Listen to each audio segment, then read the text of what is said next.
Autoridades investigan la vulneración de los derechos de un menor de 3 años luego de que fuera localizado en unos cafetales atado con un lazo. Los vecinos señalan que los castigos contra el pequeño eran recurrentes. El hallazgo de este hecho reveló que la madre del niño también se vio vulnerada y el menor podría ser producto de una violación. Esdras Las nos presenta más detalles en la siguiente nota.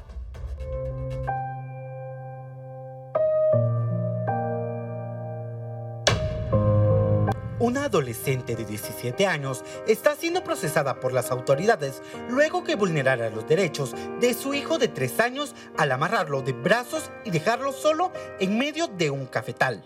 El caso se registró en el caserío de la Aguacatillo del municipio de Mataquescuintla, en Jalapa, donde las autoridades de la Procuraduría General de la Nación, en coordinación con la Policía Nacional Civil, rescataron al menor, luego que varios vecinos denunciaran el maltrato, abandono y negligencias que el menor sufría por parte de su progenitora. Lo que hicieron mención es que con frecuencia lo amarraba por diversas circunstancias a modo de corrección. Es por esto que el equipo coordinó con PNC para que en horas de la mañana pudieran ir a verificar el lugar de los hechos. Se encontró al niño efectivamente amarrado de sus manos a manera de castigo. Es por esto que junto a PNC se procedió al rescate y a su ingreso a un centro de salud en donde se verificó su estado. Afortunadamente pues no sufre ningún otro tipo de marcas visibles de violencia, solamente aquellas dejadas por las ataduras en las que se encontraba. Y pues ahora el niño está con un recurso familiar idóneo de forma provisional en lo que la audiencia de primera declaración se lleva a cabo. A raíz de la denuncia, las autoridades de la PGN, por medio de las averiguaciones sociales, se percataron que la progenitora era una adolescente de 17 años, quien resultaría embarazada por una violación que sufrió a sus 13 años. Luego de esto, la adolescente se enfrentó a la crianza sola, pues las autoridades señalan que no vive con sus padres. Autoridades de la PNC señalan que el menor presentaba algunos golpes al momento del rescate, por lo que fue llevado a un centro asistencial y fue puesto en protección. Pero, ¿qué pasa cuando un menor es el que vulnera el derecho de otro menor? Según el ordenamiento jurídico interno de la PGN, los jóvenes pueden entrar a un caso en conflicto con la ley penal a partir de los 13 años, por lo que se deberá determinar la responsabilidad de dicho caso. Acá, por la edad que la adolescente pues tiene, lamentablemente se encuentra en una situación de adolescente en conflicto con la ley penal, en donde ella pues tendrá que establecerse a través de este proceso especial la responsabilidad que ella tuvo respecto al posible maltrato del niño de 3 años. En los próximos días se espera que se realice la audiencia de primera declaración, donde se presentarán los hechos en contra del adolescente, aunque la PGN señala que también se solicitará protección para la madre, ya que es una menor y también es víctima de una vulneración. Con imágenes de Daniel Samayoa, reportó para Impacto Directo, Esdras Las. Y de verdad que parte el alma ver estas imágenes, imaginar el sufrimiento de este niño de 3 años, el que utilicen la violencia para poder corregirlo, pero también su mamá ha sido víctima de esa violencia y es ese círculo que nunca termina porque ella fue abusada. ¿Qué se puede esperar de una niña que ha vivido en situaciones complejas y eso mismo le hereda a su hijo? Correcto, yo creo que a mí me dan mucha tristeza ambos porque para mí son 2 niños los que están sufriendo. Definitivamente era una niña de la cual abusaron y fue una niña a la cual también sus padres y el Estado le falló, ¿verdad? Entonces definitivamente nosotros vivimos en un país donde la realidad es que las niñas son madres sin querer ser madres y es muy, muy complejo. Es muy complejo en un país con tanto machismo y tan tradicional poder encontrar soluciones a estas temáticas y a estos temas. Creo que hay que hacer una transformación muy profunda a niveles diversos como educativos, como educación sexual. Ahí también interconectan temas como violencia de género, discriminación, machismo. Entonces es muy complejo, creo yo, solucionarlo. Creo que la solución es trabajar en la educación, en la salud sexual y definitivamente en tratar que estas niñas, sobre todo si son violadas, pues que tengan alternativas, ¿verdad? Alternativas, Roger, porque en este caso 13 años, quedar embarazada a esa edad, no tener idea de cómo funciona el mundo y tener la responsabilidad de un hijo, porque hasta donde conocemos, la familia no le apoyó del todo a esta joven. Sí, Alexis, este caso nos da mucho de qué hablar, pero mucho es mucho. Yo lo estaba analizando y viendo la noticia, que para empezar tenemos que tomar en cuenta que ella tiene 17 años. Entonces, la Ley de Protección Integral de la Niñez y Adolescencia nos dice que de 13 a 18 años sí entran en conflicto con la ley penal. Y de 13 años para abajo, pues no entran en conflicto con la ley penal, son inimputables. Entonces, sí me genera mi duda porque esta madre adolescente entra en conflicto con la ley penal y también es víctima. Solo que habría que confirmar qué tan ciertos son estos hechos, porque solo está la noticia, pero no se dice que se inició un proceso en su momento por violación en contra de esta niña. Entonces eso es algo que queda al aire y creería yo que lo tiene que investigar tanto PGN como el Ministerio Público. Entonces sí se va a procesar a esta menor de edad por el delito de maltrato de menores. Ahora bien, en el otro caso, el niño, aquí se le estaban vulnerando muchos derechos y se le tienen que restituir también esos derechos. Entonces, PGN tiene que buscar ante juez competente se le den las medidas de seguridad lo más pronto posible. ¿Para qué? Para que estos derechos no se les sigan vulnerando y restituir los que fueron vulnerados. Y en este sentido, Alexis, también es importante mencionar que esta menor de edad, esta adolescente, también tiene derechos que fueron vulnerados y también le tienen que ser restituidos aún estando en conflicto con la ley penal.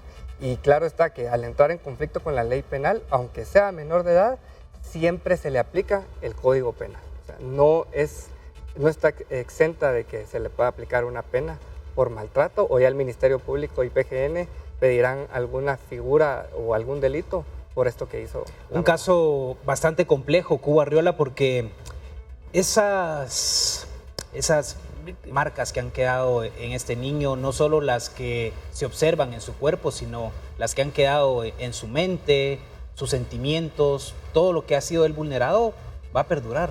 En verdad, mi querido Alexis, te voy a hablar como extrabajador de la PGN y especialmente de la sección de menores. Esto lamentablemente es un caso que se repite y se repite. Creo yo que en este país se planifica pero no se ejecuta. Hay talleres, hay conferencias, protejamos a la niña, vamos a educarlos, la educación sexual, protejamos las leyes, pero a la hora de la hora no se pone en práctica. Y lo vuelvo a decir aquí en esta mesa, como lo dije con las acciones, PGN no tiene la capacidad de personal para cubrir todo el territorio nacional. Tienen 2 o 3 pelones trabajando, y te lo digo por experiencia propia, cuando hay que enviar un vehículo a áreas del interior de la República, hay un trámite necesario que no hay combustible que vamos a enviar, en lo que vas a recuperar a la niña. A veces los casos se van. Mi pregunta fue, como le decía aquí el compañero abogado, ¿qué pasó? Investigar, ¿por qué no se protegió a esta niña de 14 años, verdad? Si se dieron tantos talleres y tanta planificación, ¿quién orientó a esta niña? Que era una niña cuando fue embarazada, ¿quién la orientó si no tenía padres? ¿Qué pasó con este niño? La dejamos ahí, o sea, el Estado la dejó abandonada. Entonces ahorita la van a querer castigar a alguien que no protegieron. Alguien que también es víctima. Alguien que es víctima, entonces castiguémosla, ¿va? La castigamos, pero no corregimos y ahí está. Y ese es el problema, que castigamos, pero no se busca el fondo del problema. Yo creo, al final, para concluir, creo que no basta solo con planificar, hay que ejecutar y no llenarnos la boca diciendo hablar bonito, porque lo que se quiere son acciones de hecho. No llegamos al fondo del problema, Luis Fernando. Y al final es algo bien importante entender, si te das cuenta, el niño tiene 3 años, eso significa que quedó embarazada ella hace 4 años, en plena pandemia. Uno de los índices que se dispararon durante la pandemia fueron los embarazos, porque la gente pasaba más tiempo en la casa. Y eso es una estadística global. En este caso particular podemos ver también que la niña ya vive sola. La de 17 años ya vivía sola con su niño. Entonces ella se tuvo que emancipar y volverse una adulta responsable por un bebé que vemos claramente o se nos indica que fue una violación, que fue un embarazo no deseado. Entonces es importante que veamos como ya lo decían bien, la complejidad de una víctima que repite el patrón de abuso al cual estuvo sometida. Estoy seguro que esta niña había sido maltratada físicamente aún desde años antes de que fuera violada, y porque es normalmente el patrón de abuso. El patrón de abuso empieza de una forma, empieza a escalar hasta que llega a las últimas consecuencias. ¿Qué podemos pedirle ahora a las instituciones? Como bien lo decía Roger, hay que restituirle los derechos a ambos. Pues hay que buscar una forma donde esta niña pueda estar resguardada también. No sabemos si su violador fue juzgado por el hecho. No sabemos si ella sigue siendo violada.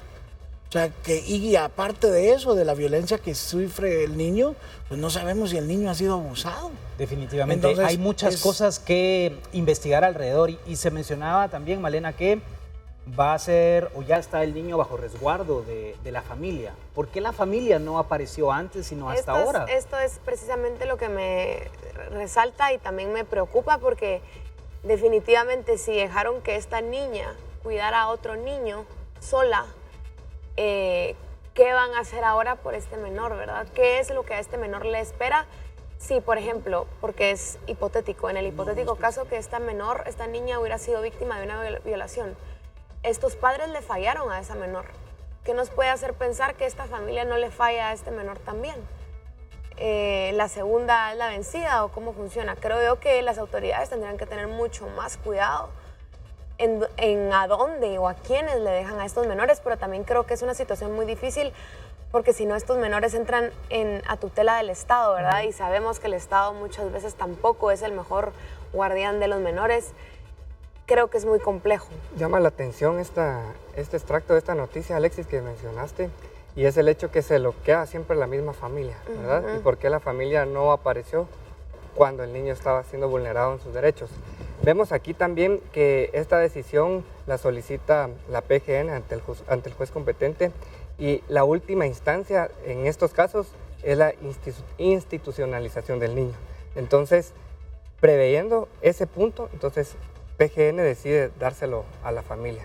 Entonces, sí creería yo que en este caso, en ambas vías, PGN tiene que estar muy de cerca, tanto de este menor de edad de 3 años, bueno, de los dos menores de edad, del niño de 3 años y del adolescente de 17 años. ¿Qué va a ocurrir con este caso? Porque obviamente genera muchas inquietudes alrededor de lo que realmente ha ocurrido, el futuro del menor, como lo hablábamos, Cubo, porque a veces cuestionamos lo que está sucediendo con los niños, con los adolescentes y los jóvenes, pero a raíz de estas situaciones que se dan desde que son pequeños, es que hoy vemos estos resultados. Claro, mira, yo insisto, lo triste es que este niño, si lo tiene la familia o lo van a institucionalizar por la edad, creo que va a ser producto de una adopción. Y hasta eso te da temor, porque en Guatemala, seamos sinceros, también no somos un país donde está muy limpio el concepto de adopciones. Entonces, al final, el daño es el menor. Eso es lo que la gente debería ver, es el menor, porque fácil es criticarla. Sí, la patoja lo golpeaba, lo amarraba en los cafetales, es lo que se sabe. Pero ¿cuántos niños hay así en el interior de la República? Sin ir tan lejos, aquí en el casco urbano. Sí, hay muchos, pero lo importante acá fue también la denuncia, Luis Fernando. Los vecinos son los que ponen la alerta. Mira, es importante que se denuncie porque en realidad había una violación al derecho del niño. Y ese niño, afortunadamente, hoy podríamos encontrar una esperanza de que se pueda corregir el patrón de abuso. Sin embargo, a mí me llama profundamente la atención que se afirma que la niña fue violada, pero no se dice por quién. No sabemos si hay un proceso. ¿Fue un familiar? ¿Fue un vecino? ¿Quién la violó? Entonces, ¿dónde va a quedar el niño, que es el recurso idóneo, digamos, para que pueda ser atendido? Yo creería que las instituciones aquí, tanto el Ministerio Público como la PGN, deberían de ahondar en la raíz de quién fue el violador de esta niña, porque debería de recibir una pena y una condena. y debería de ser encarcelado. Si ya violó a una niña de 13 años, muy probablemente puede violar a un niño de 3. Claro, y no puede andar libre por las calles Así haciendo es. lo que se le dé la gana, ¿no?